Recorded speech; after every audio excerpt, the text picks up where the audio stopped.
வணக்கம். சொல்லாயுதம் நிகழ்ச்சிக்கு உங்களை வரவேற்பதில் மகிழ்ச்சி.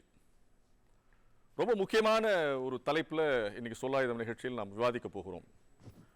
குடும்ப உறவுகளுக்கு அடுத்து நாம் நெருக்கமாக நினைப்பது ஒரு நட்பு. குடும்பத்திடம் கூட சொல்லாத பல்வேறு விஷயங்களை, சொல்ல முடியாத பல்வேறு விஷயங்களை பகிர்ந்து கொள்கிற ஒரு பாலமாக, ஒரு தோழமையாக, ஒரு தோளாக இருப்பது நட்பு.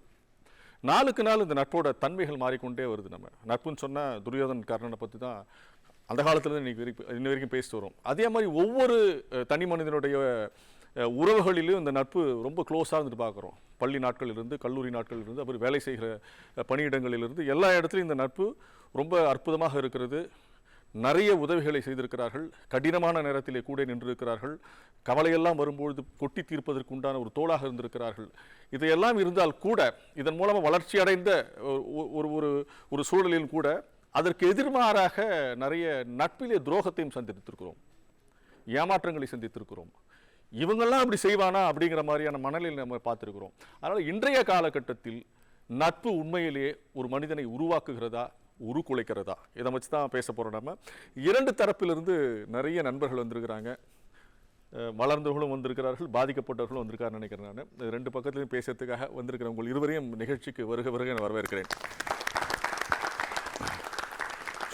ஸோ இந்த நிகழ்ச்சியோட இறுதி கட்டத்தில் நீங்கள் பேசுகிற கருத்துக்கள்லாம் வலு சேர்க்கிற வரையில் அவங்களுடைய புதிய பார்வைகளையும் தெளிவையும் வழங்குவதற்காக இரண்டு சிறப்பு ஆளுமைகள் வந்திருக்கிறார்கள்.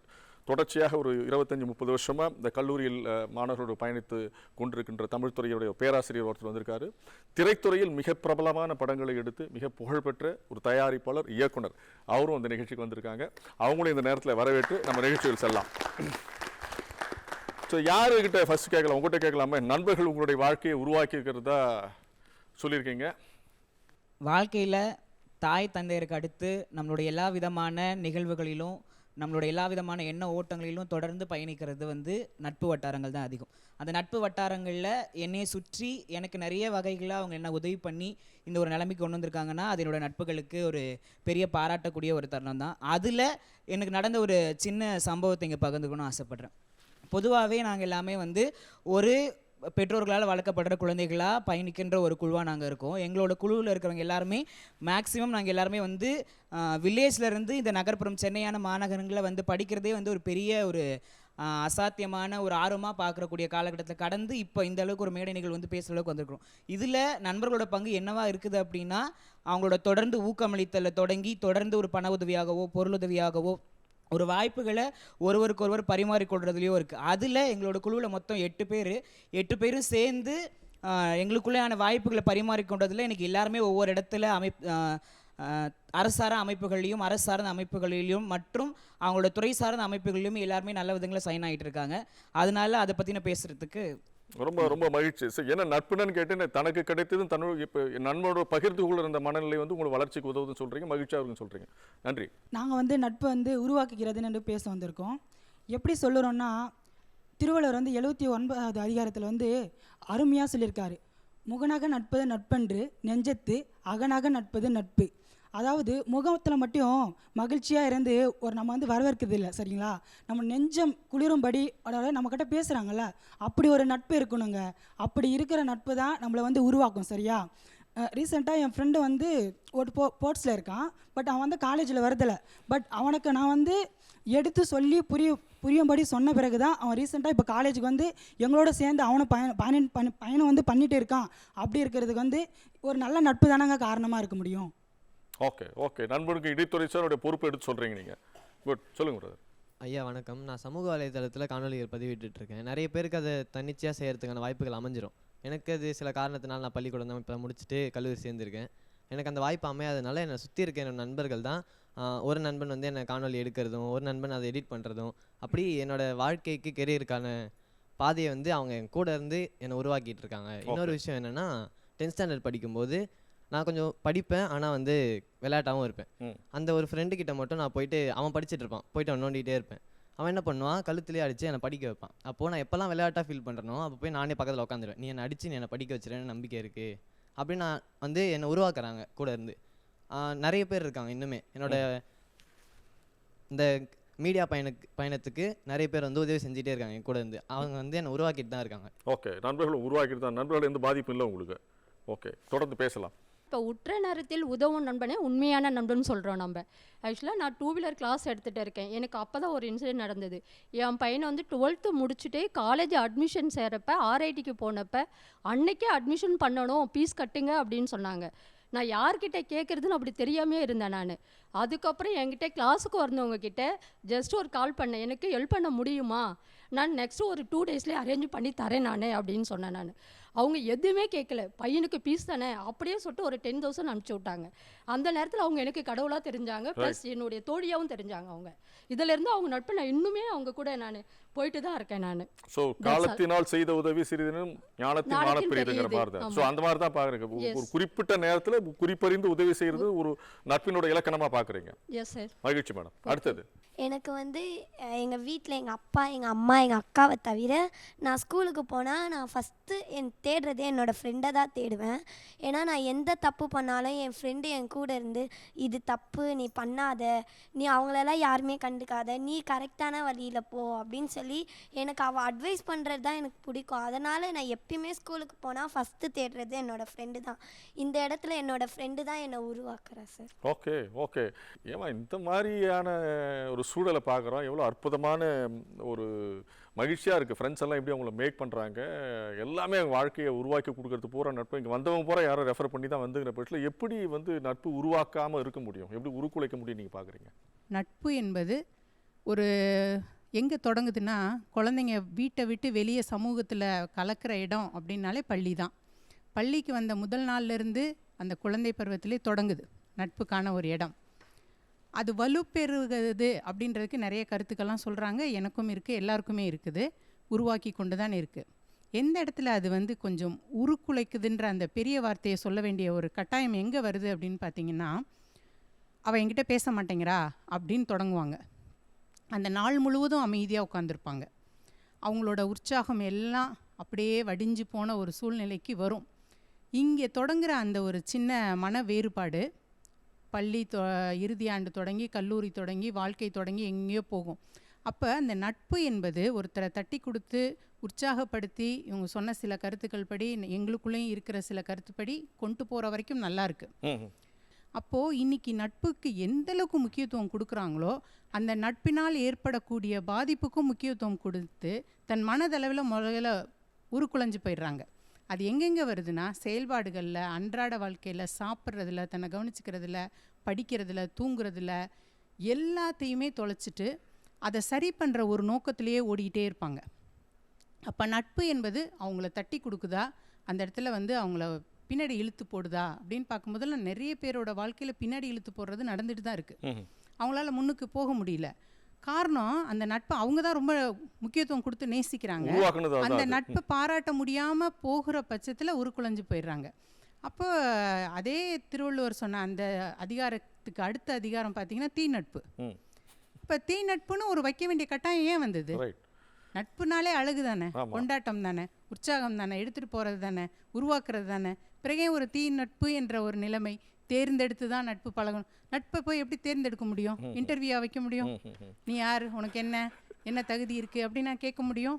ஆனால் வேறு வழி இல்லை, முன்னோர்கள் சொல்கிறாங்க தேர்ந்தெடுத்து பழகு. நீ யாருன்னு சொல்கிறதுக்கு உன் நண்பனை சொல்லு, நான் யாருன்னு உன்னை சொல்கிறேன்றாங்க. அப்போ நான் யாருன்னு அடையாளப்படுத்துறதுக்கே என் நண்பனை சொல்லணும்னா அந்த நண்பனுக்கான ஒரு இலக்கணத்தை நான் என்னென்னு வகுத்து வச்சுட்டு என்னென்னு தேடுறது? இயல்பாக அமைகிறது தான் நட்பு. அந்த நட்பில் உண்மை குறையுது. உண்மை குறையிற இடத்துல அந்த நட்பு பாராட்டுற தன்மை குறையுது. அதனால் மனசளவில் முதல்ல பாதிக்கப்படுறாங்க. இதனோட பாதிப்பினோட விளைவுகளை இன்னும் நிறைய பேர் சொல்லலாம்.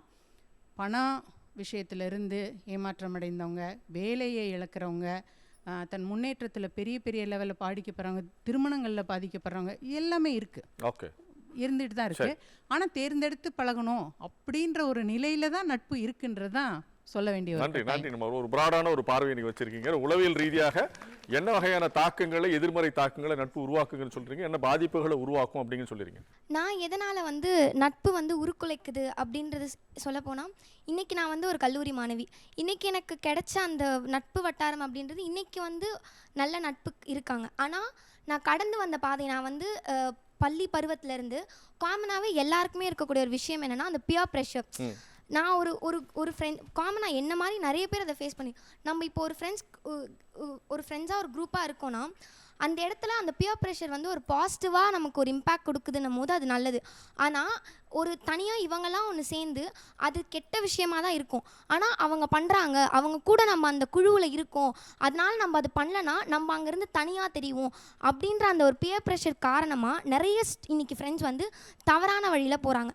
அடுத்து பார்த்திங்கன்னா இன்ஃபியாரிட்டி காம்ப்ளெக்ஸ். இதை வந்து ஃப்ரெண்ட்ஸ்குள்ளே இந்த ஒரு வேர்டு எப்படி வருது அப்படின்னு தெரியல. பட் இன்றைக்கி நிறைய பேர் வந்து அவளை விட நான் ஏதோ ஒரு இடத்துல டவுனாக இருக்கேன், வந்து அவங்க ஃப்ரெண்ட்ஸ் தான், ஆனாலும் அவங்களுக்குள்ள அந்த ஒரு கருத்து வேறுபாடு, அவள் என்னை விட நல்லா படிக்கிறா அப்படின்றனால இன்றைக்கி எத்தனையோ பேர் வந்து மறைமுகமாகவோ இல்லை நேரில் இது எப்போ ஏற்படும் கேட்டால், ஒருவேளை அவங்கள இன்சல்ட் பண்ணியிருந்தாலோ இல்லை உங்களை அவமதிச்சிருந்தாலோ இல்லை உங்களை புறந்தல்னா தான் ஏற்படும். இல்லை எனக்கே இருக்கிற ஒரு தாழ்வு மனப்பான்மையை நான் உருவாக்கிட்டா நட்புல பிரச்சனை சொல்ல அதை வந்து உருவாக்குறதே அந்த நட்பில் இருக்கவங்க தான் உருவாக்குறாங்கன்ற. ஏன்னா எனக்கு நடந்த ஒரு இன்சிடென்ட் நான் சொல்கிறேன். நான் வந்து என்னோட 9th ஸ்டாண்டர்ட்லேருந்து ஸ்பீச் வந்து பண்ணிகிட்ருக்கேன் சார். பட் நான் 9th ஸ்டாண்டர்ட் ஸ்டார்ட் பண்ணப்போ நான் வந்து அந்தளவுக்கு வந்து ஸ்பீச்சில் அப்போ தான் என்னோடய ஆரம்பப்படி. நான் வந்து என்னோடய ஃப்ரெண்ட், நான் பேர் சொல்ல விரும்பல, அவங்கக்கிட்ட போயிட்டு நான் வந்து சொல்லி காமிச்சிட்ருக்கேன். அவள் வந்து என்னோடய ஃப்ரெண்ட் என்னை வந்து தட்டி கொடுக்கறது வேறு, நீ தவறு பண்ணியிருக்கேன்னு அதை சுட்டி காட்டி நீ வந்து இதை நல்லா டெவலப் பண்ணிக்கணும்னு சொல்கிறது வேறு. ஆனால் உன்னால் இது முடியாது, இதை விட்டுரு நீ. அது அவள் என்கிட்ட நேரடியாக அந்த வார்த்தையை சொன்னான், நீ என்ன பேசுகிற, நீ இன்னும் வரலை, நீ வேணா ஒன்று பண்ணு, உனக்கு விட நான் வந்து அப்போ 9th ஸ்டாண்டர்ட்னா 8th ஸ்டாண்டர்டில் ஒரு பொண்ணு இருக்கா, அவகிட்ட போய் முதல்ல கற்றுட்டு வா. இதை வந்து நம்ம ஃப்ரெண்ட்ஸாக பழகின ஒருத்தர் நம்ம மூஞ்சுக்கு மேலே அந்த சொல்கிற விதம்னு ஒன்று இருக்குல்ல, அந்த இடத்துல வந்து நான் ரொம்ப ட்ரஸ்ட் பண்ணி அவகிட்ட ஒரு விஷயத்த சொல்லியிருக்கேன். ஆனால் நான் என்னோட டேலண்ட்டை டெவலப் பண்ணிக்கணும்னு அவகிட்ட போய் ஒரு விஷயத்த சொல்லி காட்டுறேன். ஆனால் அதை வந்து கொஞ்சம் கூட காதலையே வாங்கிக்காம இதுக்கெல்லாம் நீ செட் ஆக மாட்டா அப்படின்னு சொல்லும்பொழுது அந்த நட்புன்ற இடத்துல ஒரு பெரிய ஒரு கேப் உருவாகுது அப்படின்னு சொல்லும்பொழுது நிஜமாக நட்பு வந்து வாழ்க்கையை வந்து உருக்குலைக்குது அப்படின்றது தான் சொல்ல விரும்புகிறேன். நண்பர்களில் எதிரா நல்ல நண்பன் கெட்ட நண்பன், நண்பனாலே கெட்டவன் தான் சார். எனக்கு சில ஃப்ரெண்ட்ஸ் இருக்கானுங்க சார், புது பிலாசபியா இருக்குது. உல்டாவா அதெல்லாம் சொல்லுவேன், நண்பன்னா உயிரை கொடுக்குறோம், நண்பன் சொன்னா உயிரை எடுக்கிறோம் நண்பங்கிற மாதிரிலாம் சொல்லிட்டு இருக்கீங்க. ஆமா சார், நீ தான் எனக்கு உயிர், நீ தான் இது அப்படின்னு பேசுவான் சார். காதலி இதெல்லாம் சொல்லுவோம், நண்பன் அப்படி சொல்லுவோமா நம்ம? சார் நண்பன் தான் சார் பேசுவான். அந்த இடத்துல அப்படியே வந்து வலிவான் சார், அப்படியே பொழிவான், அன்பை பொழிவான். சரி வந்து பேசுவான் சார், அவனோட சீக்ரெட் எல்லாம் சொல்லுவான். சொல்லிட்டு நம்ம கிட்ட இருந்து வந்து டேட்டாஸ் கலெக்ட் பண்ணுவான் சார். எப்படி வந்து இந்த ஏஐ வந்து நம்ம டேட்டாஸ்லாம் கலெக்ட் பண்ணி வச்சுக்கிதோ அந்த மாதிரி அவன் நம்ம கிட்ட டேட்டாஸ் கலெக்ட் பண்ணுவான். ஒரு நாள் பார்ப்பான், என்னைக்கு அவனுக்கு கொஞ்சம் மைண்டு கொஞ்சம் டிப்ரெஷனா இருக்கும், எல்லாத்தையும் ஓபன் பண்ணிடுவான். அவ்வளவுதான், ஊர் ஃபுல்லா போய் டமார் அடிப்பான் சார். டமார் அப்படி அடிப்பான். நம்ம யாருக்கு தெரியக்கூடாதுன்னு நினைக்கிறோமோ அவங்க எல்லாருக்கிட்டையும் முக்கியமா சொல்லி வச்சிருப்பான் சார். எல்லாருமே கால் பண்ணுவாங்க நமக்கு. கால் பண்ணி என்னடா நீ இப்படியாமே என்ன அப்படி இப்படின்னு கேட்பாங்க. அப்புறம் மணி விஷயத்துல வந்து செலவே பண்ண மாட்டான் சார். காசுனா அவனுக்கு வந்து என்ன சொல்றதுன்னே தெரியாது. நானும் பார்க்குறேன், சரி நம்மளே தான் செலவு பண்ணிட்டு இருக்கோம், பார்த்துட்டு இருக்கேன், இலவு காத்த கிளி போல தான் காத்துட்டு இருக்கேன். அவன் செலவு பண்ணுவான் அப்படின்னு இன்ன வரைக்கும் அவன் பண்ணது கிடையாது. ஒன் சைடு மட்டும் தான் நடந்துருக்குதா? Yes sir. கொடுத்த காசை வந்து திருப்பி கேட்டா அவ்வளவுதான், போன் பிளாக், அதோட 5 நாளைக்கு எடுக்க மாட்டான். அப்புறம் மச்சான் என்ன மச்சான் கால் பண்ணியிருந்தியா? இல்லடா போன் ஒரு மாதிரி இதுவாயிடுச்சு, போன் அங்க இங்க முடிச்சு எதனா ஒரு சாக்கு சொல்லுவான் சார். நல்ல ஸ்கிரிப்ட் ரைட்டர் சார் அவன்.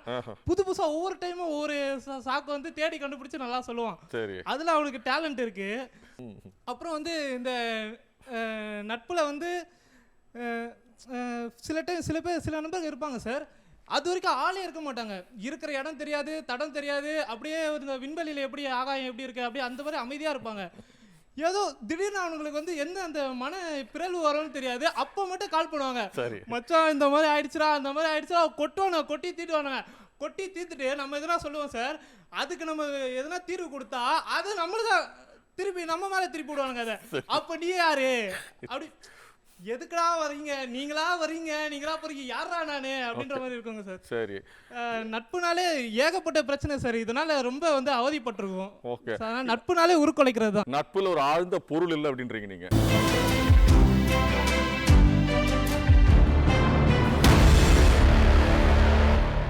அண்ணனுக்கு பதில் இருக்காதா? அது உங்களுக்கு இருக்கா? பியூட்டிஃபுல், சொல்லுங்க. இவங்க எல்லாம் சொன்னாங்க நண்பர்கள் தான் அவங்க வாழ்க்கையை உருக்குலைச்சிட்டாங்க அப்படின்னு சொல்லிட்டு. நான் இந்த இடத்துல இப்போ இங்கே பேசுகிறேன்னா என்னை இவ்வளோ உருவாக்கி இருக்கிறதே என்னோடய தோழிகள் தான். நான் வந்து சின்ன வயசுலேருந்து பேசிட்டு தான் இருக்கேன். ப்ரீகேஜிலேருந்து என்னை ஸ்டேஜ் ஏற்றிட்டாங்க எங்கள் அம்மா. ஆனால் நான் வந்து வேறு ஸ்கூல் மாறிட்டக்கப்புறம் 6th எனக்கு அங்கே ஃப்ரெண்ட்ஸ் இல்லை. நான் போனப்போ ஒரு ஸ்பீச் காம்படிஷனில் ஜெயிச்சுட்டு ஃபஸ்ட் ப்ரைஸ் வாங்கிட்டு கிளாஸ்க்குள்ளே வரேன். அப்போத்துலேருந்து என்னோட எல்லாரும் அட்டாச் ஆகி நீ பேசுகிற உன் டேலண்ட் இது, நீ இங்கே பேசுகிறது அங்கே போய் பேசு, உன்னால் முடியும்னு அவங்க சொன்னதுனால தான் நான் இன்றைக்கி இந்த இடத்துல இருக்கேன். இன்னும் சொல்லப்போனால் நான் ஒரு இடத்துல பேசிட்டு ஒரு இடத்துல ப்ரைஸ் வாங்கிட்டு வரலை, ஒரு இடத்துல வாங்கிட்டு வந்தேன்னாலும் நான் வாங்கலை அப்படின்னு நான் அழுவேன். ஆனால் அவங்க என்ன சொல்லுவாங்க, உன்னோட டேலண்ட்டை அவங்களால புரிஞ்சுக்க முடியல, அதை பற்றி நீ ஃபீல் பண்ணாத, டேலண்ட்டுக்கு எல்லா இடத்துலையும் வேல்யூ இருக்கும், நீ எதையும் நினச்சி ஃபீல் பண்ணாதன்னு சொல்லி என்னை ஃபீல் பண்ண விடாமல் பார்த்துக்கும் போது அப்போ அவங்க அம்மா மாதிரி என்னை பார்த்துக்கிறாங்கல்ல, அப்போ அவங்க எப்படி என்னோட வாழ்க்கையை உருக்குலைக்க முடியும்? இன்னும் என்னென்னா, நான் ஜெயிச்சுட்டு வந்து நான் கூட அவ்வளோ சந்தோஷப்பட்டிருக்க மாட்டேன், என் வீட்டில் யாரும் கூட அவ்வளோலாம் சந்தோஷப்பட்டிருக்க மாட்டாங்க. இவங்க அவ்வளோ சந்தோஷப்படுவாங்க. அதையே ஒரு வாரத்துக்கு என் ஃப்ரெண்டு ஜெயிச்சிட்டா அப்படின்னு சொல்லுவாங்க. வீட்டுக்கு வந்தோன்னா நம்ம வந்து ஒரு அப்பாவுக்கும் அம்மாவுக்கும் ஒரு மகளாக இருக்கும், ஸ்கூலுக்கு போனால் டீச்சர்ஸ்க்கு ஒரு ஸ்டூடெண்ட்டாக தெரியும். இதுவே நம்ம ஒரு இடத்துல அக்காவையோ தங்கையோ பார்க்கும்போது அதுக்கேற்ற மாதிரி நம்ம மாறிடுறோம். ஆனால் நண்பர்கள் அப்படின்ற அந்த ஒரு இடத்துல மட்டும்தான் நம்மளாக இருப்போம். ஓகே, ஆக்சுவலாக இது என்ன எனக்கு நிறைய புரியாமல் இருக்குது, ஒரே குழப்பமாக இருக்குது. இவர் ஜென்சி கிட் மாதிரி இருக்காரு, பயங்கர ஒன்றை பார்த்தா ஜென் ஆல்ஃபா மாதிரி இருக்க, நீ பார்த்தா மில்லினியல் மாதிரி பேசுகிற, நீ ஒரு 60 வயசு பாட்டி மாதிரி அனுபவங்களை பேசுகிற. எனக்கு புரியவே இல்லை நட்போட தன்மை எங்கெல்லாம் மாறிட்டு இருக்குன்ட்டு. என் பையன் வந்து இப்போ தான் 10th முடித்தான். அந்த ஸ்கூலில் மொத்தம் 17 பசங்க படித்தாங்க.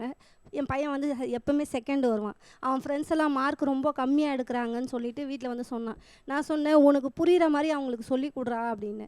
அவன் அந்த கோச்சிங் கிளாஸ் இருக்கும்போதெல்லாம் என்ன பண்ணுவான்னா, அந்த பசங்க எல்லாருக்கும் சொல்லி கொடுத்தான். இந்த வாட்டி அந்த பசங்க 17 பசங்களும் ஸ்கூலில் பாஸ். அந்த மேடம் கூப்பிட்டு என்ன ரொம்ப பாராட்டினாங்க, நீங்கள் சொல்லி கொடுத்ததுனால தான் இவங்க பையன் வந்து இன்னைக்கு. அந்த பசங்களாம் அவங்க அம்மா எல்லாருமே அந்த அட்மிஷன் இப்போ 11th போட்டாங்க, நீங்கள் உங்கள் பையனை என்ன போடுறீங்கன்னு சொல்லுங்கள், நானும் வந்து போடுறேன் அப்படின்னு சொல்லிட்டு எல்லாருமே இப்போ நாங்கள் ஃப்ரெண்ட்ஸ் ஆகிட்டோம். அவங்க அம்மாங்கெல்லாம் ஃப்ரெண்ட்ஸ் ஆகிட்டோம், என் பசங்களோட அந்த பசங்களும் நல்லா ஃப்ரெண்ட்ஸ் ஆகிட்டாங்க. ஒரு ஆள் வந்து 35 பேரை சேர்த்துருக்கான். அப்போ கரெக்டாக தானே? அப்படி தானே சொல்லணும் நீங்கள் ஆகட்டும், அவங்களோட பேரண்ட்ஸ் இருக்குங்க, எல்லாம் சேர்ந்து பசங்களும் ஆயாச்சு, அவங்க பேரண்ட்ஸும் வந்து ஃப்ரெண்ட்ஸாக மாறதுக்கு ஒரு சின்ன நல்ல காரியம், ஒரு நட்போடு செய்கிற காரியம் வந்து நிறைய விஷயங்களை மாற்றுதுன்னு சொல்கிறீங்க. இதில் நிறைய விஷயங்கள் இல்லாமலாம் கிடையாது. இன்றைய காலகட்டத்தில் தம்பி சொல்கிற மாதிரி டிஸ்ட்ராக்ஷன்ஸ் நிறையா இருக்குது இல்லைங்களா? கூடா நட்பு கேடாய் முடியும்னு சொல்கிறத நம்ம பார்த்துட்டே இருக்கோம். தீ நட்புன்னு மேடம் சொன்ன மாதிரி பார்த்தீங்கன்னா, அப்போ அதுலேருந்து எப்படி விலகிறது, அதனால் என்ன பாதிப்புகளை உருவாக்குறதுன்னு சொல்லிக் கொடுக்க வேண்டிய இடத்துல பெற்றோர்கள் இருக்கிறாங்க, ஆசிரியர்களாக சமூகம் இருக்குங்கிறது நம்ம உணர்ந்துக்க வேண்டியதாக இருக்குது. இப்போ இருக்கிற சொந்தம்லாம் பார்த்தீங்கன்னா காசு பணம் இருந்தால் தான் நம்ம கூட வருவாங்க. ஆனால் ஃப்ரெண்டுங்க யாருமே அந்த மாதிரிலாம் வரமாட்டாங்க சார். வீட்டில் ஒரு ஃபங்க்ஷன் அப்படின்னா உறவுக்கு போய் சொல்லணும்னா ஒரு வாரத்துக்கு முன்னாடியே போய் சொல்லணுன்னுவாங்க. ஆனால் ஃப்ரெண்டுக்கெலாம் அப்படி இல்லை, ஜஸ்ட்டு ஒரு ஃபோன் பண்ணால் போதும், அடுத்த நிமிஷம் வந்து வீட்டில் இருப்பாங்க. இப்போ இருக்கிற ஃப்ரெண்டு வந்து நம்மளை வாழ தான் வைக்கிறாங்க, யாருமே கெடுக்கல சார். ஓகே ஓகே, ரொம்ப சிம்பிளாக முடிச்சிட்டாரு அவர். சொல்லுங்கம்மா. என்னுடைய அனுபவத்தில் சொல்லணுன்னா, ஃப்ரெண்ட்ஷிப்புங்கிறது ஒரு நல்ல ஷிப்பு தான். அது வாழ்க்கையில் அந்த ஷிப் இருந்தால் தான் நம்ம முன்னுக்கு வர முடியும். ஸோ நாங்கள் படிக்கிற காலத்துலேருந்தே கிடைச்ச ஃப்ரெண்ட்ஸ் இன்றைக்கி வரைக்கும் நாங்கள் மெயின்டைன் பண்ணுறோம். 1984 பேட்ச் ஜிபிடி பேட்ச், நான் பிரதர் தாமோதரன். ஸோ இன்றைக்கி ஆஃப்டர் மேரேஜ் கூட இப்போ நாங்கள் ஃபேமிலி ஃப்ரெண்ட்ஸ். அப்போ வந்து காலேஜ் ஃப்ரெண்ட்ஸ், இப்போ ஃபேமிலி ஃப்ரெண்ட்ஸ். அது எப்படி சாத்தியமாகுதுன்னா, நிறைய அப்ஸ் அண்ட் டவுன்ஸ் வரும்.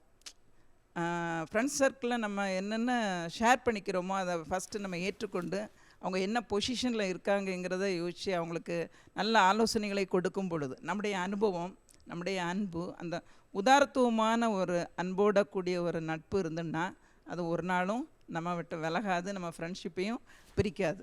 ஸோ நம்ம அப்படி இருந்தால் கூட ஒரு சிலர் வந்து நமக்கு என்ன பண்ணுவாங்க, அந்த தம்பி சொன்னது போல் கட் ஆஃப் பண்ண தான் செய்வாங்க, துரோகம் பண்ண தான் செய்வாங்க. பட் அவங்க ஒரு நாள் நம்மளை ரியலைஸ் பண்ணுவாங்க. எப்போனா லேட்டர் ஆன் டேஸ். அப்போ அவங்களால ரியலைஸ் பண்ண முடியாது, நமக்கு அகெயின்ஸ்டாக தான் இருப்பாங்க.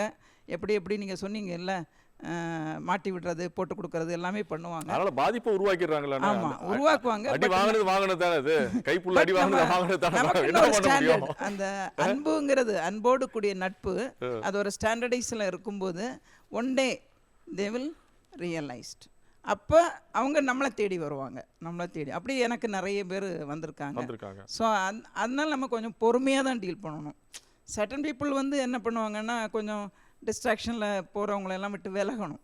அந்த டைமில் நம்ம வந்து கேர்ஃபுல்லாக இருக்கணும். நம்ம லைஃப்பில் நமக்குன்னு ஒரு பாத் இருக்கும்.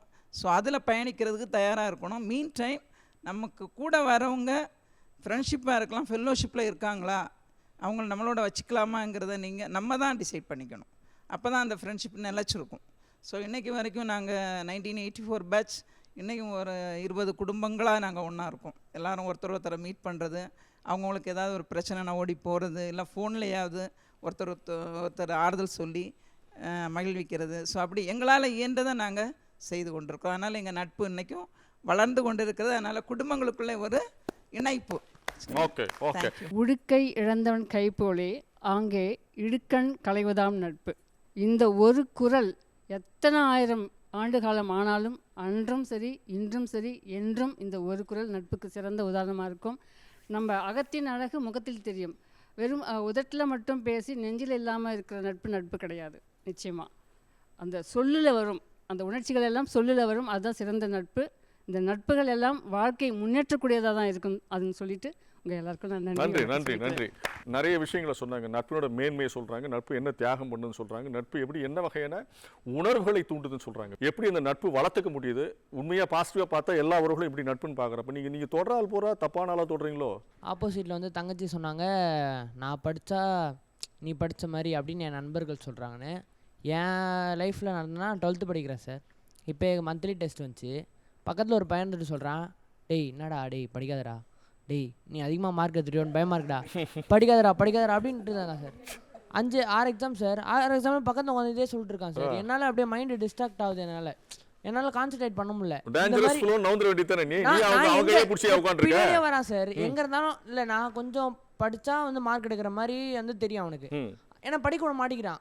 ஒரு ரிவைஸ் பண்றப்ப கூட பக்கத்துல உட்காந்து டேய் என்னடா டேய் படிக்கிறியாடா என்ன விட்டு மார்க் அதிகமா எடுத்துருவா அப்படின்ற மாதிரி என்ன டிஸ்ட்ராக்ட் பண்ற மாதிரி இருக்கு சார். சரி இந்த மாதிரி இருக்கிறதால நண்பர்கள் தேவையில்லாத மாதிரி அவனை அவாய்ட் பண்ண முடியல. உங்களால அவாய்ட் பண்ண முடியல. யாரும் நண்பர்களும் தேவையில்லை இந்த மாதிரி தோணுது சார். சரி.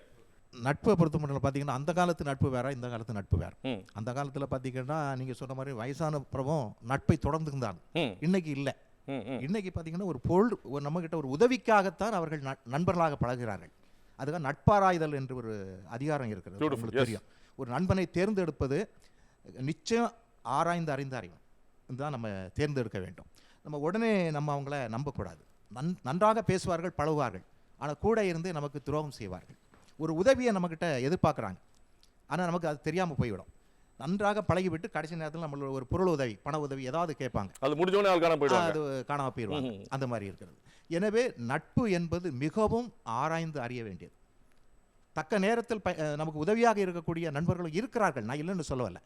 ஆனால் இந்த காலத்தில் அப்படி ரொம்பவும் கடினமான ஒன்று. நல்ல நண்பர்களை நம்ம எதிர்பார்க்கவே முடியாது. தன் கையே தனக்கு உதவின்னு சொன்ன மாதிரி நம்ம வாழ்க்கையை நம்ம தான் பார்த்துக்கொள்ள வேண்டுமே தவிர அடுத்தவர்களை நம்பி நம்ம நிச்சயம் வாழ முடியாது இந்த காலத்தில். இன்னைக்குள்ள நட்பு அப்படிதான் இருந்து கொண்டு இருக்கிறது. எதையுமே நம்ம நம்பி ஒரு நண்பன்கிட்ட நம்ம போக முடியாது. பழகுறாங்க, ஆனால் நமக்கே என்ன செய்யலாம், நம்மளை என்ன பண்ணலாம் என்ற ஒரு எண்ணத்துடன் தான் நம்மிடம் பழகுறாங்களே தவிர அவர்கள் நல்ல நட்புடன் அவர்கள் பழகுவது கிடையாது. நல்ல நண்பர்களுக்கு நம்ம ஒரு நல்ல வழிகாட்டியாக இருந்தால் அதை ஏற்றுக்கொள்வது கிடையாது. இந்த வழியில் நீ போகாத, இப்படி வா, அதெல்லாம் உனக்கு சொல்லி சொன்னால் அதை ஏற்றுக்கொள்கிற அளவுக்கு இன்னைக்கு நண்பர்கள் கிடையாது. கெட்ட வழியில் போகிற அந்த எண்ணத்துடன் செயல்படுறான் பார்த்தீங்களா, பேசுகிறான் பார்த்தீங்களா, அவங்கள தான் நம்புகிறாங்க, மற்றவங்கள நம்புறது கிடையாது. எனவே இன்றைய காலத்தில் நண்பர்களாக தேர்ந்தெடுப்பது மிகவும் கடினம். பாப்பா சொன்னாங்க, என்னோட நண்பர்கள் வந்து என்னை நீ போ பேசு பேசு அப்படின்னு சொல்லி ஊக்குவிச்சாங்கன்னு சொன்னாங்க.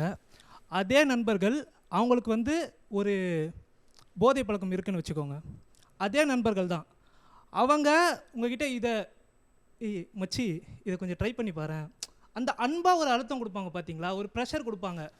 நம்ம கடிச்சு சொல்கிற வார்த்தையெல்லாம் நம்ம வந்து உடச்சிடலாம், ஆனால் அன்பாக சொல்கிற அழுத்தத்தை, அந்த அன்பை தாக்கு பிடிக்கிறது வந்து நமக்கு ரொம்ப கஷ்டம். அதனால் அன்பில் வந்து நம்ம விழுந்துட்டோன்னு வச்சுக்கோங்களேன், அந்த இடத்துல நீங்கள் வந்து தவறான வழிக்கு நீங்கள் போகிறீங்க.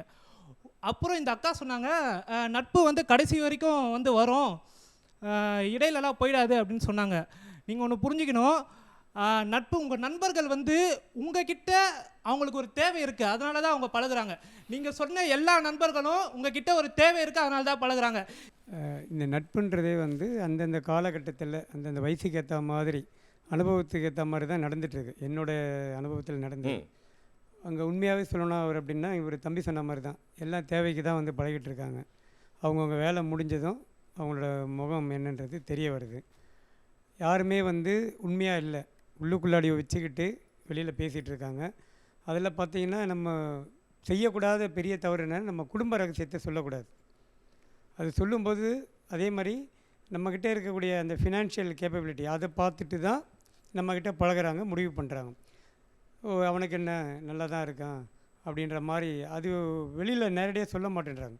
மனசுக்குள்ளாடியே வச்சுக்கிட்டு ஒரு மாதிரியா பழகிட்டு இருக்காங்க. அதனால் பள்ளி காலத்திலேருந்து கல்லூரி காலம் முடிஞ்சு வேலை போகிற வரைக்கும் உண்மையான நட்புன்றது என்னை பொறுத்தவரை இல்லை.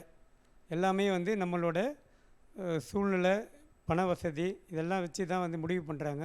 அவங்களோட தேவை முடிஞ்சதை நம்மளை கழட்டி விட்டுட்டு போயிடுறாங்க. இல்லை நீங்கள் 52 வயசு சொல்கிற இத்தனை காலகட்டத்தில் ஒரு உண்மையான நண்பர் கூட நீ கண்டுபிடிக்கல? இல்லை, ஒருத்தர் இருந்தார் சமீபத்தில் வந்து கிட்டத்தட்ட ஒரு 30 வருஷமாக. இப்போ அவர் இங்கே நம்ம இந்தியாவில் இல்லை, ஆஸ்திரேலியாவில் இருக்கார்.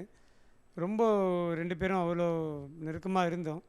நான் ஏதோ பேசக்கூடாத ஒரு விஷயம் அவருக்கு பாதிச்சிருக்க பொழுது, அதாவது குடும்ப அளவில் போகக்கூடாது, அது வெளி வட்டாரத்துலேயே அப்படியே பார்த்துட்டு அப்படியே பேசிட்டு விட்டுடணும். குடும்ப அளவில் போகும்போது ஏதாவது 1 2 நம்ம பேசுகிற விஷயம் ஒன்று அவர் சொல்கிறது நம்மளுக்கு ஒத்து வராது, இல்லை நம்ம சொல்கிற விஷயம் அந்த ஃபேமிலிக்கு ஒத்து வராது. நம்ம 2 பேர் மட்டும் பழகிறது வேறு, ஃபேமிலியில் ஒய்ஃபுக்கிட்டேயோ குழந்தைங்கிட்டேயோ இல்லை அக்கா தங்கச்சின்னு சொல்லி அங்கே அறிமுகப்படுத்தும் போது ஏதோ ஒரு விஷயம் வந்து யாருக்கோ ஒருத்தருக்கு தவறாக தெரியுது. அதனால் என்ன ஆகுதுன்னா அங்கே நீ அவங்ககிட்ட பழகாத, அவங்ககிட்ட பேசாத அப்படின்னு வந்து அங்கே ஒரு பிரிவினையை வந்து உருவாக்கிடுறாங்க. அவர் கூட இருக்கார், அவர் நல்லா இருக்கார், அவர் தம்பியோ அல்லது தங்கச்சியோ ஏதோ ஒருத்தர் இந்த மாதிரி பண்ணிடுறாங்க. சார், இந்த பிரச்சனை என்னன்னா உறவுகளில் தான் இந்த பிரச்சனை இருக்குன்னு நட்புக்கிட்ட சொல்கிறோம். நட்புக்கு வந்து எல்லையே இல்லைன்னு சொல்கிறோம். நிறைய சினிமா பாடலாம் கேட்டுக்கிட்டோம். முஸ்தபா பாட்டுலாம் உலகம் பூரா ஃபேமஸ் ஆகிட்டு இருக்கு இல்லைங்களா? நட்புங்கிறதுக்கு எந்த எல்லையுமே இருக்கக்கூடாது. ஒரு நண்பனை கூட எல்லா விஷயங்களையும் நான் யாருக்கிட்டலாம் எதெல்லாம் சொல்லக்கூடாதோ அப்படின்னு சொல்கிறது வந்து உண்மையான நட்புங்கிறது நம்ம அடிப்படையான ஒரு இலக்கணமாக பார்க்குறோம். என்னோட எமோஷன்ஸையோ, நிறைய கஷ்டங்களையோ, என்னோட வெற்றியோ, என்னோட ரகசியங்களோ எல்லாத்தையும் பகிர்ந்து எல்லார்டையுமே பண்ணிக்க முடியாது. ஒய்ஃப்கிட்ட சொல்ல முடியாது, குழந்தைங்கிட்ட சொல்ல முடியாது, அம்மா அப்பாட்ட சொல்ல முடியாது. நிறைய சின்ன சின்ன விஷயங்களா இருக்கும். இப்போ பெரிய தப்புன்னு கூட அவசியம் கிடையாது. அதை சொல்றதுக்கு உண்டான ஒரு ஆளை கூட நம்மளால கிரியேட் பண்ண முடியலன்னு சொன்னா சமூகத்தில் இருக்க நம்மகிட்ட இருக்குதா? நம்ம சொல்றோங்க சார், அது என்ன நினைக்கிறாங்க அவங்க வந்து அது ஒரு வீக் பாயிண்டாக நினச்சிக்கிறாங்க. நேரம் வரும்போது வந்து அதை வந்து நம்மக்கிட்ட சொல்லாமல் அவங்க வந்து அதை நம்மளை ஒதுக்கி வைக்கும்போது அது ரொம்ப கஷ்டமாக ஜீரணிக்க முடியல. நான் என்ன சொல்கிறேன், நல்ல நண்பர்கள் டேய் நீ இது தவறு பண்ணியிருக்க, இந்த தவறை மறுபடியும் பண்ணாத அப்படின்றத வெளிப்படையாக சொல்லணும். அந்த மாதிரி சொல்லக்கூடிய ஆள் நிச்சயமாக வந்து 100ல் 90 மடங்கு கிடையாது. சொன்னா அவன் கட்டி விட்டுறான், ஆமாம் வெளியே போக சொல்லிடுறான், கட் பண்ணி தேவையில்லைன்றான். ஓகே, இப்போ நட்புன்றது வந்து கண்ணாடி மாதிரி இருக்கணும் சார். நட்புனா கண்ணாடினா பொய் சொல்லாது. ஆனால் நண்பர்கள் வந்து நிழல் மாதிரி இருக்கிறாங்க. நான் வெளிச்சம் இருக்கிறப்ப மட்டும் இருக்கிறாங்க, இருட்டு வந்தால் போயிடுறாங்க. அதாவது நம்ம சந்தோஷ சூழ்நிலைகளில் இருக்கிறாங்க, கஷ்டம் வந்தால் அவள் தான் இவன் எதுவுமே இல்லை அப்படின்னு போயிடுறாங்க. ஓகே, இணையதளத்தில் வந்து இப்போ ஹெல்ப் பண்ணுறாங்க நண்பர்கள் அப்படின்னு சொல்கிறாங்க. அதே நண்பர்கள் நம்ம ஃபோட்டோ வச்சு ஏஐயில் நிறைய இதுவாக மாற்றி நம்மளுக்கு எதிராகவே செயல்படுறாங்க, உங்களே வச்சு செய்கிறாங்க.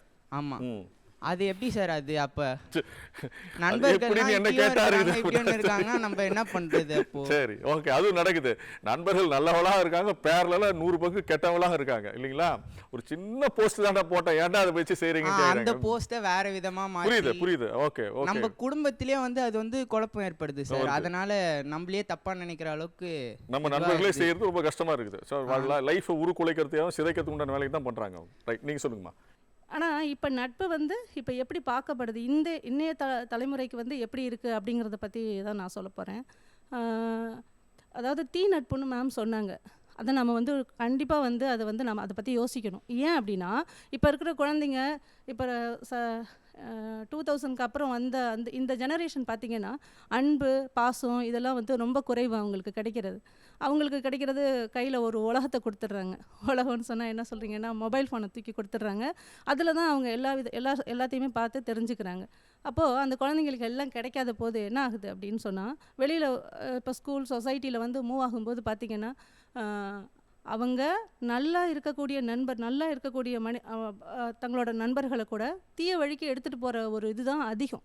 ஏன்னா அப்படின்னு சொன்னால் இப்போ நான் ஒரு ஆசிரியை, நான் ஒரு தேர்வு என்னோடய மாணவர்களுக்கு நான் தேர்வு வச்சுருக்கேன்.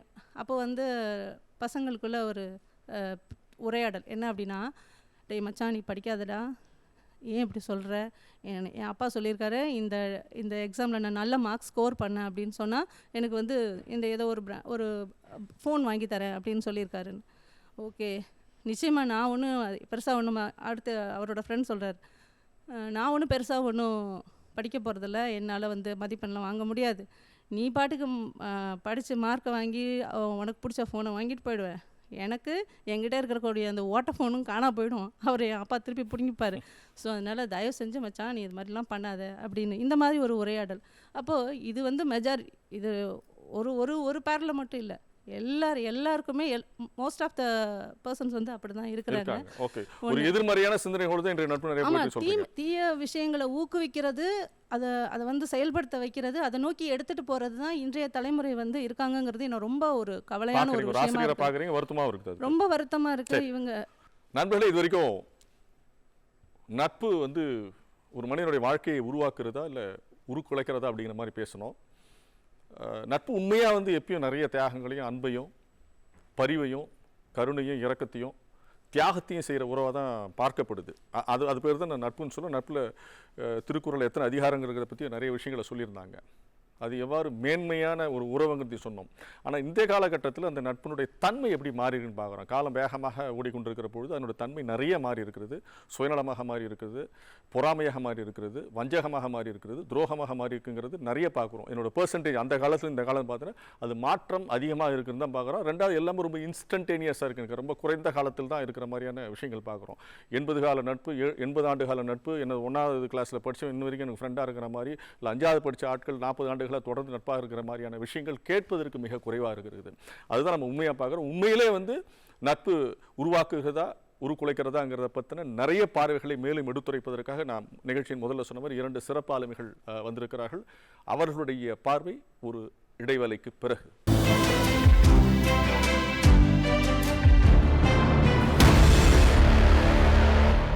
சொல்லாயுதம் நிகழ்ச்சிக்கு மீண்டும் உங்களை வரவேற்பதிலே மகிழ்ச்சி. இடைவேளைக்கு முன்பு நிறைய விஷயங்களை பேசணும். நட்பு இந்த காலகட்டத்தில் மனிதனை உருவாக்குகிறதா உருக்குலைக்கிறதா பேசணும். நிறைய கருத்துக்களை பரிமாறணும். அதற்கு வலு சேர்க்கிற வரையிலும் ஒரு புதிய பாதையை கொடுக்கிற வகையிலும் புதிய பார்வையை கொடுக்கிற வகையில் 2 சிறப்பு ஆளுமைகள்.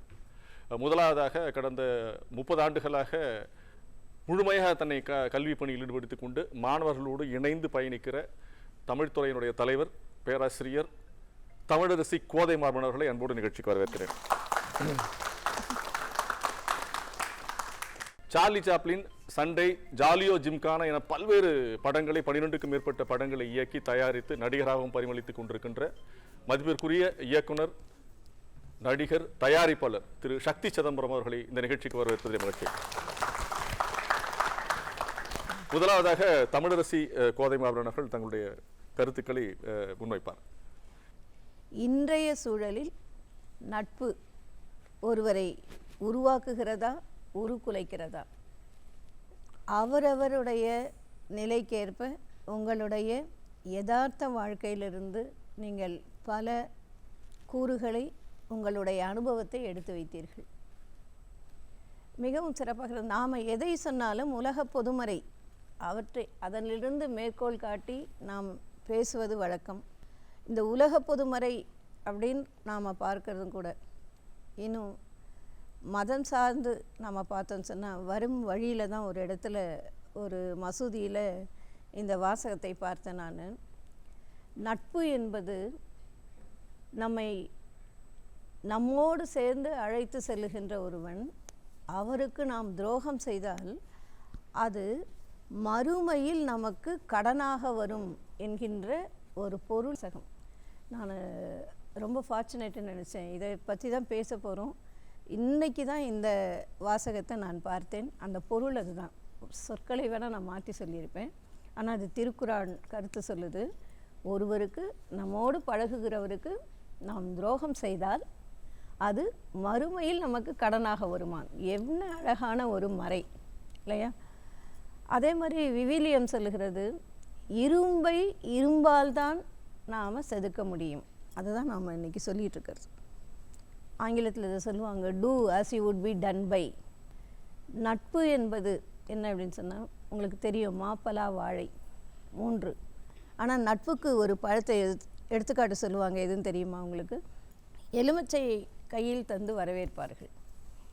அதனுடைய தத்துவம் என்ன அப்படின்னு நினச்சா இன்றைக்கு இந்த தலைப்புக்கு இது ரொம்ப பொருந்துவதாக இருக்கும். எலுமிச்சையோட சிறப்பு என்னென்னா, அது உருவாகின்ற நிலையிலிருந்து அழிந்து போகின்ற நிலை வரையும் அதனுடைய தன்மை மாறாது இருக்குமாம். அந்த புளிப்பு தன்மை மாறாதாம். அதனால தான் நாம் சில நிகழ்வுகளுக்கு அல்லது சில நிலையில் நம்ம வரவேற்புக்கு அதை கொடுக்குறோம்.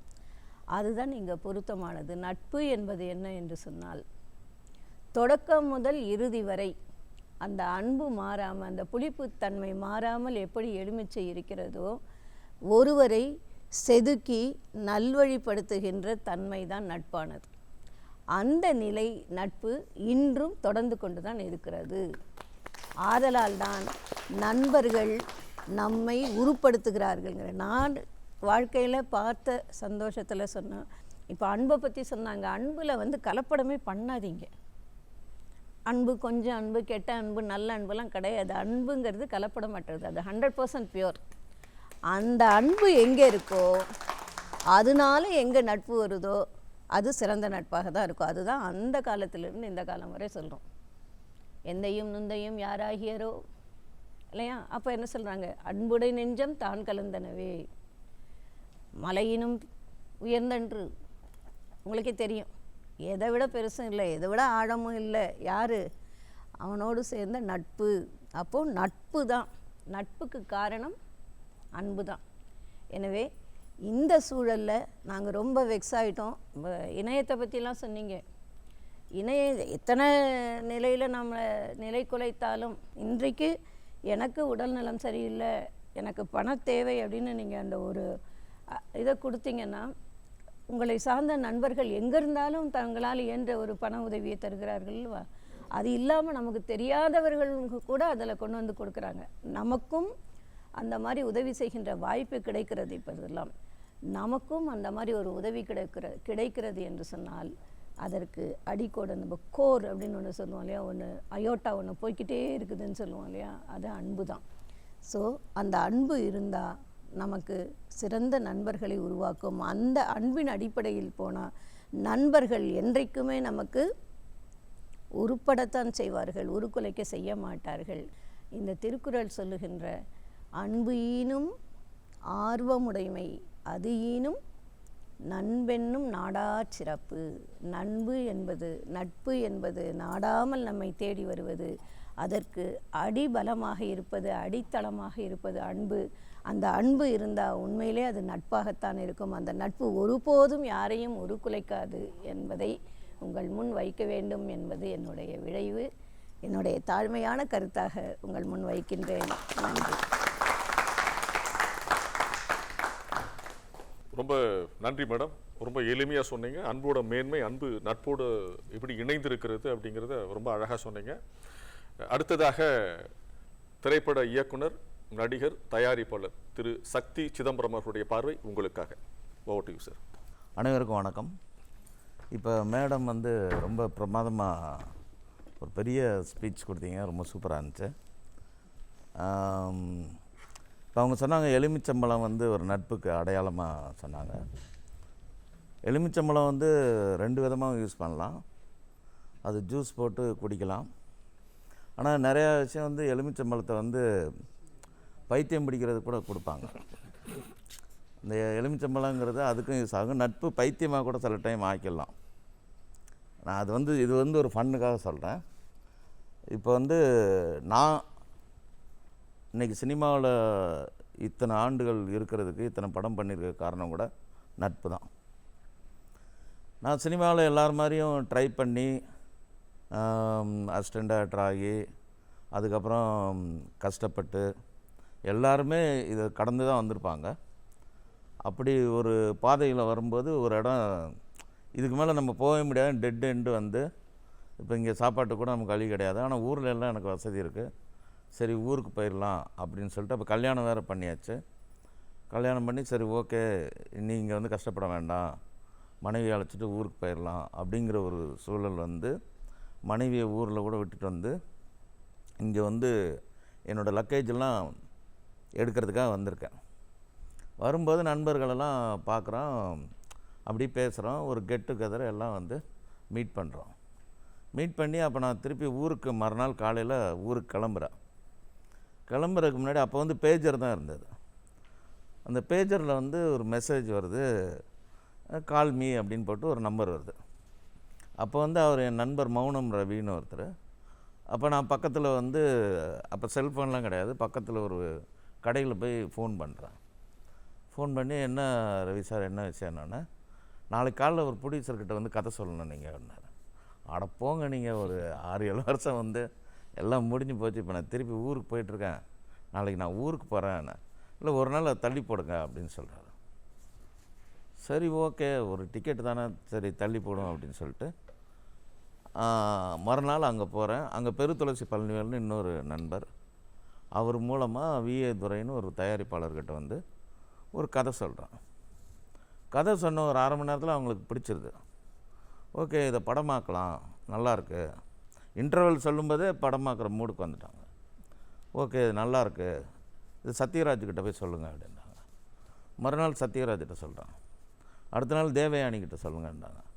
தேவயானிகிட்ட சொல்கிறேன். அடுத்த நாள் வடிவேல். 3 நாளில் அட்வான்ஸ் கொடுத்துட்றாங்க. உடனே உட்லண்ட்ஸ் ஹோட்டலில் ரூம் போட்டு கொடுத்துறாங்க. நான் ஊருக்கு ஃபோன் பண்ணி படம் கிடச்சிருச்சு அப்படின்னு சொல்கிறேன். 90வது நாளில் அந்த படம் வந்து வெளியாகுது. என்னோடய சம்பளம் 25 லட்சமாக மாறுது. ஊர் டிக்கெட்டுக்கு போகிறதே பிரச்சனையாக இருந்தேன் எனக்கு, சத்யராஜ் சாரோட ஈக்குவல் சம்பளம் எனக்கு வருது. அவர் அவ்வளோ படம் பண்ணியிருக்காரு, எல்லாம் பண்ணியிருக்காரு, முதல் படத்துலேயே அது கிடைக்கிது. இதை ஏற்படுத்தி கொடுத்தது எனக்கு நட்பு. ஸோ அதனால் நட்புங்கிறது சாதாரண விஷயம் கிடையாது. அது எல்லாருக்கும் ஏதாவது ஒரு ஆங்கிளில் நடந்திருக்கும். அந்த படத்துலேயே நான் வந்து கிளைமேக்ஸில் நட்பை பற்றி தான் பேசியிருப்பேன். அந்த படமே ஒரு நட்பு சம்மந்தப்பட்ட கதை தான். என்னம்மா கண்ணு எத்தனை பேர் பார்த்துருக்கீங்கன்னு தெரியாது. அதில் கிளைமேக்ஸில் கூட என் கற்பை சந்தேகப்பட்ட கூட நான் கவலைப்படலடா, அவர் நட்பை சந்தேகப்பட்டியடா அப்படின்னு சொல்லி ஒரு டைலாகு. மொத்த தேட்டரும் எந்திரிச்சு கை தட்டினாங்க. அப்படி ஒரு மூமெண்ட். அது இல்லாமல் நான் மச்சான்னு ஒரு படம், அந்த படம் வெளியாகலை, அதில் ஒரு பாட்டு நானே எழுதியிருக்கேன், நண்பா என்ன மறந்துட்டேன்னு சொல்லி. அது வந்து ஒவ்வொரு நண்பர்கள் தினத்தப்பவும் அந்த பாட்டு வந்து பயங்கர வைரல், அது பயங்கர மில்லியன் கணக்கில் ஹிட் ஆகிடுச்சு. அந்த பாட்டு அவ்வளோ பெரிய வைரல். அதில் வந்து அந்த சாமியை ஓரங்கட்டு நம்ம நட்புக்கு கோயில் கட்டுன்னு ஒரு வார்த்தை வரும். அது வந்து பயங்கர ஃபேமஸ் ஆகிடுச்சு. சரி, இது வந்து இன்னும் சொல்லப்போனால் இங்கே நான் வந்திருக்க காரணம் கூட, நான் ஒரு டிஸ்கஷன்லேருந்து அவசரமாக வந்திருக்கேன். நான் உடனே போகணும். அதுக்கு கூட காரணம் வந்து நட்பு தான். என் நண்பர் கிருஷ்ணமூர்த்தின்னு கூப்பிட்டாரு. சாரும் எனக்கு நண்பர் தான். இந்த நட்பு தான் என்னை இங்கே வந்து உட்கார வச்சிருக்கு. சுற்றி வளைச்சி எப்படி பார்த்தாலுமே வந்து அந்த நட்புங்கிற ஒரு வட்டத்துக்குள்ளே தான் வந்து நிற்கிது. அது ஏன்னா சார், இது வந்து ஒரு இன்செக்யூர்டு ஃபீல்டு. இது வந்து திடீர்னு எல்லாமே போயிடும். ஒரே நைட்டில் இப்போ நான் சொன்ன மாதிரி திடீர்னு 10 படம் வரும். திடீர்னு பார்த்தோன்னா எவனும் ஃபோன் கூட பண்ண மாட்டான். அப்படி ஃபோனை பார்த்துட்டே உட்காந்துருப்பேன். சில டைம் பார்த்தீங்கன்னா எந்த ஃபோனும் ஏதாவது கஸ்டமர் கேர் வரும், இல்லை பொண்டாட்டி பண்ணுவாங்க, யாராவது ஃப்ரெண்டு பண்ணுவாங்க. சினிமா சம்மந்தப்பட்ட சர்க்கிள் வந்து உங்களை விட்டு விலகி போகிறோம். படம் ஹிட்டு இல்லைன்னு வச்சுக்கோங்களேன். அதான் பார்த்திபன் சார் ஒரு இது என்கிட்ட ஒரு தடவை அவர் வச்சு ஒரு படம் பண்ணேன். அப்போ சொல்லுவார், சினிமாவில் வந்து ஹிட்டுங்கிறது எப்படி தெரியும் அப்படின்னா, நீங்கள் மார்க்கெட்டில் இருக்கீங்களா இல்லையான்றது எப்படி தெரியும்னா, உங்களுக்கு காலையில் ஆஃபீஸ் பையன் வந்து டீ கிளாஸை வந்து வைக்கிறான்ல, வைக்கும்போது வைக்கிற சவுண்டில் சவுண்டோடு வச்சான்னா உங்களுக்கு மார்க்கெட் இல்லைன்னு அர்த்தம். டப்புன்னு வச்சுட்டான்னா உங்களுக்கு மார்க்கெட்டில் அந்த பொத்துன மாதிரி அப்படி சவுண்டே கேட்காம வச்சுட்டான்னா யுவர் இன் மார்க்கெட். ரைட்டு, சரி சரி. ஸோ உங்களுக்கு நீங்கள் லைம் லைட்டில் இருக்கிறீங்கன்னா அவன் அந்த டீ வைக்கிறதுலே தெரிஞ்சிடும் நம்ம மரியாதை என்னன்னு தெரிஞ்சிடும். எல்லாம் டக் சவுண்டு கேட்கும். இல்லை, இந்த பிரச்சனை வீட்டில் இருக்குல்ல சார், வேலை இல்லாதவனுக்கு காஃபி டம்ளர் வைக்கிறோம், சம்பாதிக்கிறதுக்கு காஃபி டம்ளர். வீட்டில் இருக்கிறது நம்மளுக்கு அமைகிற மனைவியை பொறுத்து தான். எனக்கு நல்ல மனைவி தான், அது பிரச்சனை. அவங்க வந்து ஏன்னா நம்ம நல்ல பணம் வரும்போது நல்லா கவனிச்சிடறோம்ல, நல்ல தேவையான விஷயங்கள் அப்போ நல்லா பண்ணிடுறோம்ல. இப்போ நாங்கள் சினிமாக்காரங்களோட லைஃப் எல்லாமே வந்து இருக்கும்போது நிறையா சேர்த்து வச்சுக்கிறது, இல்லாதப்ப செலவு பண்ணிக்கிறது, அவ்வளோதான். அவ்வளோதான். இன்னும் ஒரு 2 வருஷம் நமக்கு எதுவுமே இல்லைன்னா அந்த 2 வருஷத்துக்கு தேவையானது அது ரெடி பண்ணி வச்சுருவாங்கல்ல. அவங்களுக்கும் அது தெரியும்ல, இருக்கும்போது கொடுக்குறான் இல்லை. அது வந்து அது அண்டர்ஸ்டாண்டிங்கை பொறுத்தான். பழகுற எல்லாருமே நண்பர்கள் கிடையாது. அதுதான் முக்கியம். இப்போ எனக்கு அவனை தெரியும் அப்படின்னு சொல்கிறது வந்து எல்லாரையும் நிறைய பேருக்கு தெரியும். யாருமே எனக்கு சினிமாவில் இருக்க எல்லாருமே எனக்கு தெரியும். நண்பனை வந்து நீங்கள் சூஸ் பண்ணணும். You choose your friend. நீங்கள் வந்து தேர்ந்தெடுக்கிறது நீங்கள் ரொம்ப முக்கியம். அது ரொம்ப முக்கியம் இல்லை. நீங்கள் ஒரு ஒய்ஃபை தேர்ந்தெடுக்கிறதுக்கு எவ்வளோ நாள் எடுத்துக்கிறீங்க, என்னென்ன பண்ணுறீங்க, அது ஜாதகம் பார்க்குறீங்க, அது பார்க்குறீங்க, எல்லாம் அவங்க ஃபேமிலி பேக்ரவுண்டு அதெல்லாம் பார்க்குறீங்கல்ல. ஒரு நண்பனை கூட நீங்கள் தேர்ந்தெடுங்க. நீங்கள் ஒரு வருஷம் உன்னோட நல்லது கெட்டது எல்லாத்துலேயும் இருக்கிறானா, ட்ராவல் பண்ணுறது, ட்ராவல் பண்ணுறது, உனக்கு உண்மையானவனாக இருக்கிறானா, அது எல்லாமே வந்து நீ அவங்ககிட்ட இருந்தால் அவன் இருப்பான். நீ அவங்ககிட்ட அந்த மாதிரி இருந்தால் அவன் இருப்பான். அதுக்கு ஒரு வருஷம் 2 வருஷம் அதுக்கப்புறம் ஃப்ரெண்டுங்கிற அடைமொழிக்குள்ளே கொண்டு வாங்க. ஓகே, அது வரைக்கும் எனக்கு அவரை தெரியும். தெரிகிறவன் எல்லாம் நண்பன் கிடையாது இல்லையா? Okay okay. ஒரு நல்ல நண்பன் கஷ்டப்பட்டான்னா ஓடி போய் பார்க்கணும். அவன் நல்லா இருந்தால் நடந்து போய் கூட பார்க்கலாம். அவன் நல்லா இருக்கிறான்னா நம்ம நிதானமாக போய் கூட, அவன் நல்லா தான் இருக்கிறான், நம்ம நிதானமாக போய் பார்க்கலாம். ஆனால் கஷ்டப்பட்டால் ஓடி போய் உடனே பார்க்கணும் அப்படிங்கிறதான். நன்றி சக்தி சார், ரொம்ப சிறப்பான கருத்துக்கள். இதுதான் ப்ராக்டிக்கலான அனுபவங்கள்லேருந்து, வாழ்க்கை அனுபவங்கள்லேருந்து ரொம்ப அற்புதமான விஷயங்களை சொன்னாங்க. ஒரு நண்பர் முழுக்க வாழ்க்கையை மாற்றிருக்கிறார். அதுதான் ஒரு பியூட்டிஃபுல்லான ஒரு விஷயம். அது இத்தனை ஆண்டு காலம், ஒரு 6-7 வருஷம் ரொம்ப கடினமான உழைப்பை முன் வச்சு ஊருக்கு போகலான்னு நேரத்தில் ஒரு நண்பனின் கால் கடந்த ஒரு 26-27 ஆண்டுகளாக இத்தனை படங்களை வச்சுருக்கு. ஒரு பாப்புலரான ஒரு பர்சனாலிட்டியை கிரியேட் பண்ணியிருக்கு. ஸோ எந்த காலத்துலேயும் நட்பு என்ன வகையான விஷயங்களை செய்யுங்கிறது காமிக்கிறதுக்கு நட்பு காலகாலமாக இருந்துகிட்ருக்கு. நான் மறுபடியும் ஆரம்பத்தில் சொன்ன மாதிரி கர்ணனை பற்றின அந்த கர்ணன் துரியோதன நட்பை சொன்ன மாதிரியான நட்புகள் தொடர்ச்சியாக இருந்து கொண்டே இருக்க போது வீழ போகிறதில்ல. பட் நம்ம சூஸ் பண்ணுறதுல சரியாக இருக்குமாங்கிறது முக்கியமான விஷயம். அதான் ரொம்ப தெளிவாக சொன்னார். அதுக்குண்டான நேரத்தை எடுத்துக்கணும், அதுக்குண்டான தகுதிகள் அவங்ககிட்ட இருக்கான்னு பார்க்கணும், அதுக்குண்டான தகுதி முதல்ல எங்கிட்ட இருக்கான்னு பார்க்கணும். அவனுக்கு பிரச்சனை நான் போய் நிற்கணும் பார்க்கறது. ஸோ மாற்றங்கள் தண்ணியிலிருந்து தோங்குற மாதிரி அது மாதிரி சூஸ் பண்ணுறது எங்கிட்ட இருந்து தோங்கணும் அப்படிங்கிற ஒரு அற்புதமான கருத்தையும் முன் வச்சிருக்காங்க. ரொம்ப ரொம்ப மகிழ்ச்சி. நான் ஆரம்பத்தில் சொன்ன மாதிரி குடும்பங்களுக்கு இணையாக குடும்பங்களுக்கு மேலாக பார்க்கிற உறவு நட்பு. மேடம் அழகாக சொன்னாங்க, எங்கே அன்பு இருக்கிறதோ அங்கே நிச்சயமாக நட்பு இருக்கும். இது ரெண்டும் 2 sides ஆஃப் a காயின் மாதிரி தான். அது மனைவி கூட ஆரம்பத்தில் வந்து உறவாக இருந்தால் கூட அங்கெங்கே நட்பு இருக்குதோ அது மிக உன்னதமான உறவாக பார்க்கப்படுது. ஸோ என்னைக்கு வந்து ஒரு ஒய்ஃபை நம்ம ஃப்ரெண்டாக பார்க்குறோமோ ரிலேஷன்ஷிப் பியூட்டிஃபுல்லாக வருது. அங்கே ஏற்றத்தாழ்வு வர்றப்ப சிக்கலாகுது. அதே மாதிரி தான் எந்த நட்புலையும் உயர்ந்து தாழ்ந்தது கிடையாது. அங்கே அன்பு மட்டும்தான் நிலையாக இருக்கிற பட்சி தான் பிரச்சனை இல்லாமல் போகுது, சுமூகமாக போகுது. இதில் நான் பெருசு நீ பெருசு நட்பில் பார்த்து சொன்னால் நட்பு கெட்டு போகிறத பார்க்குறோம், வழி மாறிது பார்க்க போகிறோம். இன்றைய காலகட்டத்தில் சமூக ஊடகங்களோட தாக்கம் அதிகமாக இருக்கிறதுனால கெட்டு போகிறதுக்கு உண்டான சாத்தியக்கூறுகள் ஜாஸ்தியாக இருக்குது. சின்ன சின்ன சின்ன விஷயங்கள் கூட ரொம்ப வேகமாக பரவுகின்ற ஒரு காலகட்டத்தில் எது நட்பு எது நட்பு இல்லைன்னு தெரியாத ஒரு சூழ்நிலை இருக்கிற பட்சத்தில் இந்த மாதிரியான நிகழ்ச்சிகள் வந்து நிறைய புரிதல்களை தரும்னு நினைக்கிறேன். சூஸ் பண்ணுறது எவ்வளோ கேர்ஃபுல்லாக இருக்கணுங்கிற ஒரு முக்கியமான செய்தியோடு இன்றைய நிகழ்ச்சியை நாம் நிறைவு செய்கிறோம். நிகழ்ச்சியில் கலந்து கொண்டு மேலான கருத்துக்களை பகிர்ந்து கொண்ட கருத்துரையாளர்களுக்கும் 2 சிறப்பு விருந்தினர்கள் பேராசிரியர் தமிழரசி கோதைமார்பன் அவர்களுக்கும் இயக்குனர் நடிகர் தயாரிப்பாளர் திரு சக்தி சிதம்பரம் அவர்களுக்கும் நெஞ்சார்ந்த நன்றியை தெரிவித்துக் கொள்கிறோம்.